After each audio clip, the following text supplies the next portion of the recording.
To success story. Country का नाम है फिनलैंड। फिनलैंड के ये स्टडी परमिट आए हैं जो कि अप्रोक्स आई थिंक 3.5 या 4 साल के हैं, ए टाइप। इस वीडियो को स्टार्ट करने से पहले मैं आप सबका स्वागत करता हूँ, मेरी तरफ से आप सबको नमन है। तो स्टूडेंट भी हमारे पास हैं, दोनों के दोनों। इनकी प्रोफाइलें के बारे में डिस्कस करेंगे, टाइमलाइंस के बारे में डिस्कस करेंगे और इन्होंने क्या क्या चैलेंजेस फेस किए हैं, इन सब चीज़ों के बारे में इस वीडियो के अंदर हम डिस्कस करेंगे। अगर आपकी डेस्टिनेशन फिनलैंड में हायर स्टडीज़ की हैं तो हमारी 2 डेडिकेटेड प्लेलिस्टें हैं, study in Finland, success story of Finland. दोनों के लिंक मैंने डिस्क्रिप्शन बॉक्स में लगाए हैं, वहाँ जाकर आप हमारी फिनलैंड से related number of videos watch कर सकते हैं। हमें अप्रोक्स 100 कंट्रीज़ का एक्सपीरियंस है। आपकी प्रोफाइल चेक करने के बाद हम आपको बेस्ट से बेस्ट गाइड कर सकते हैं कि आपके लिए कौन सी कंट्री अप्रोप्रिएट है। आइदर आप कोई फ्री में एजुकेशन चाहते हैं, या अपनी स्पाउस या डिपेंडेंट बच्चों के साथ जाना चाहते हैं, या previously number of time refused हैं, जहाँ आपको कोई फ़ंड में प्रॉब्लम है, आप ज़्यादा फंड नहीं दिखा सकते। ऐसे बहुत सारे ऑप्शंस हैं हमारे पास।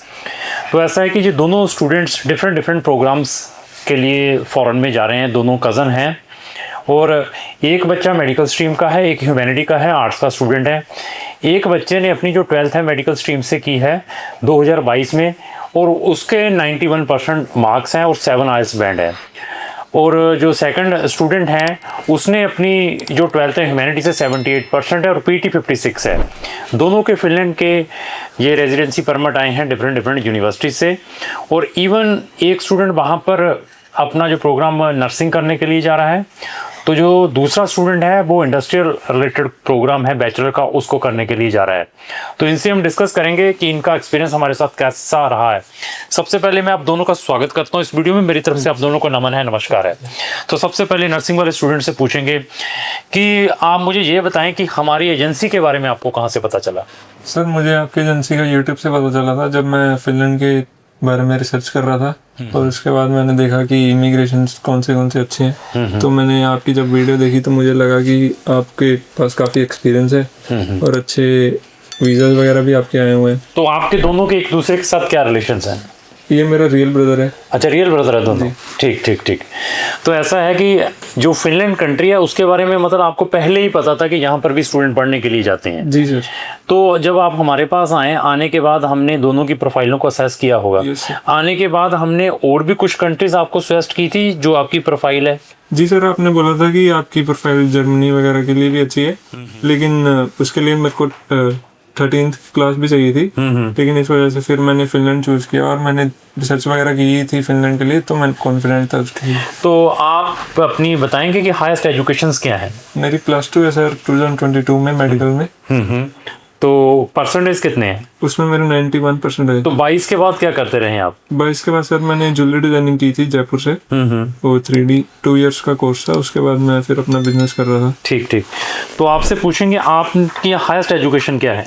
हाँ जी सर, मैंने 2024 में +2 की है और इसमें मेरे 78% है। और उसके बाद मैंने अपनी पीटी की है कंटिन्यू, और उसमें 56 स्कोर आए हैं मेरे। तो आपका ये रियल ब्रदर है, अगर ये फॉरेन में जा रहा है फिनलैंड में, तो आपने भी इसी को देख के फिनलैंड डिसाइड किया या आपने भी कोई डिफरेंट रिसर्च की थी? नहीं सर, दोनों ही सर्च करते रहे हैं अच्छे से कि फिनलैंड अच्छा है, सेटल मतलब कि फर्स्ट बात तो ये कि हैप्पीएस्ट कंट्री है, और साथ में मतलब सेफ्टी काफ़ी अच्छी है वहाँ पे स्टूडेंट्स के लिए। तो आपसे पूछेंगे, ये आपने बड़ी रिसर्च की है फिनलैंड की, मुझे जॉब्स के बारे में बताइए क्या है वहाँ पे ये इसके बारे में, क्योंकि आपने रिसर्च की है।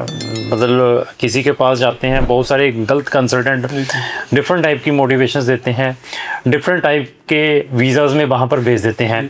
तो आप मुझे बताइए कि जॉब्स का क्या है वहाँ पे? सर, उधर जॉब्स का ये है कि जॉब आपको स्टार्टिंग में तो मिलेगी नहीं, क्योंकि आपको फिनिश लैंग्वेज चाहिए। Very good. और अगर आपके पास फिनिश लैंग्वेज भी है, उधर के जो इंडस्ट्री है वो जल्दी से फ्रेशर्स को नहीं रखती। Very good. चाहिए होता है एक्सपीरियंस। मतलब ये चैलेंजेस आपने एक्सेप्ट किए हुए हैं। मतलब वहाँ जाकर ये तो नहीं है कि जैसे आप मेरे पास आए, मैंने आपको मोटिवेशंस दी होगी, भैया महीने का आप 1 लाख रुपया तो इजीली कमाएंगे, जाते ही अपनी ट्यूशन फीसेस जनरेट कर लेंगे, ऐसी कोई काउंसलिंग हमने प्रोवाइड की? नहीं सर, आपने भी यही चीज़ बोली थी कि ऐसे जाते आपको काम नहीं मिलेगा, आपको वेट करना पड़ेगा थोड़ा, जब भी अपॉर्चुनिटी मिलेगी तब आप ग्रैब कर सकते हो, इससे पहले तो आपको वेट ही करना पड़ेगा।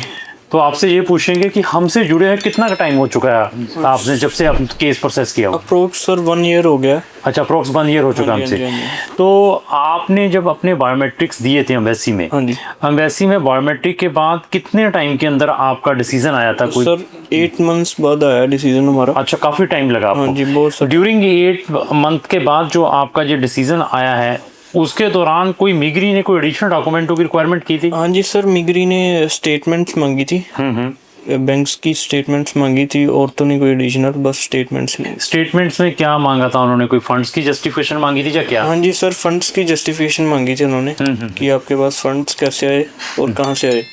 तो मैं आपसे पूछना चाहूंगा, आपका कौन से प्रोग्राम में एडमिशन आया वहाँ से? सर मेरा bachelor of health care public health nurse में आया लैब यूनिवर्सिटी। तो ये इसमें जो एडमिशन लिया है, आपको जो एडमिशन है डायरेक्ट मिला ऑन द बेसिस ऑफ आपके प्रीवियस ग्रेड्स के थ्रू, जहाँ आपकी कोई इंटरव्यू हुई थी, जहाँ कोई एंट्रेंस एग्जाम हुआ था? नहीं सर, मेरे को ग्रेड्स के थ्रू डायरेक्ट एडमिशन मिला। Without any entrance exam? Yes sir. आपकी साल की ट्यूशन फीस इन यूरो में कितनी आई है? मेरी सर 8000 यूरो। आपकी सर कौन से प्रोग्राम में एडमिशन मिला है? मेरी sir bachelor of industrial management. Duration क्या है आपके प्रोग्राम का? सर 4 ईयर्स है टोटल। आपकी रेजिडेंसी कितने साल की अप्रूव्ड होकर आई दोनों की? सर 3.5 ईयर्स की आई है। आपकी ट्यूशन फीस कितनी थी साल की? Tuition fees sir approx 9000 euro थी।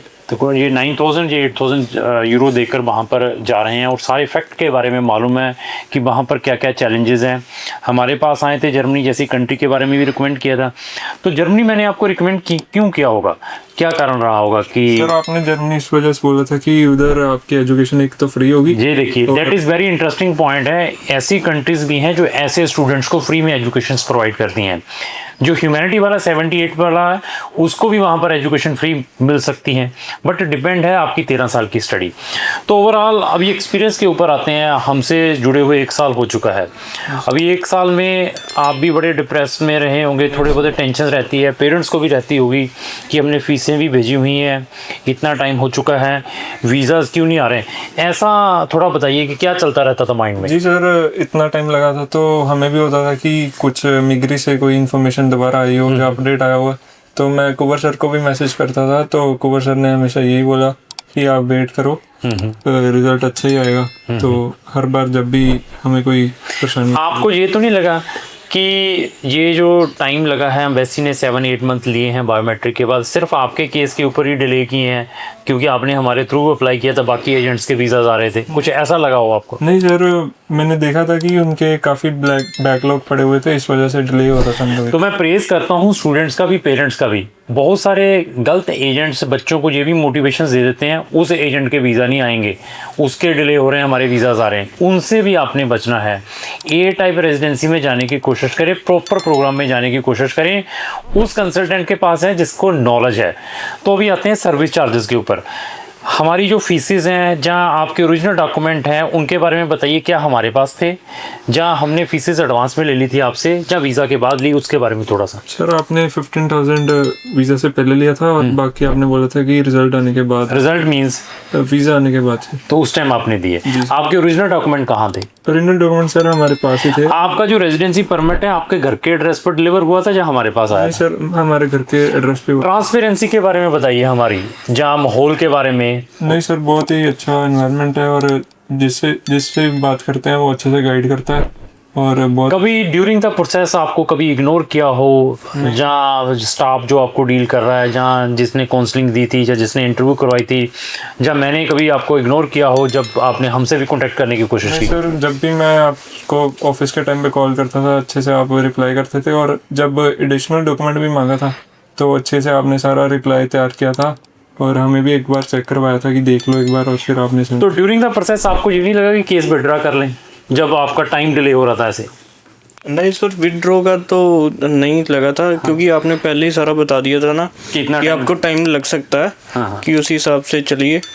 तो उस टाइप का तो नहीं कुछ लगा, बस थोड़ा वेट जरूर करना पड़ा। तो बहुत अच्छा लगा आप दोनों से डिस्कस करके। मैं भगवान से प्रेयर करूंगा कि जिस टारगेट के लिए आप फॉरेन जा रहे हैं तो वो आपका जरूर सक्सेस हो।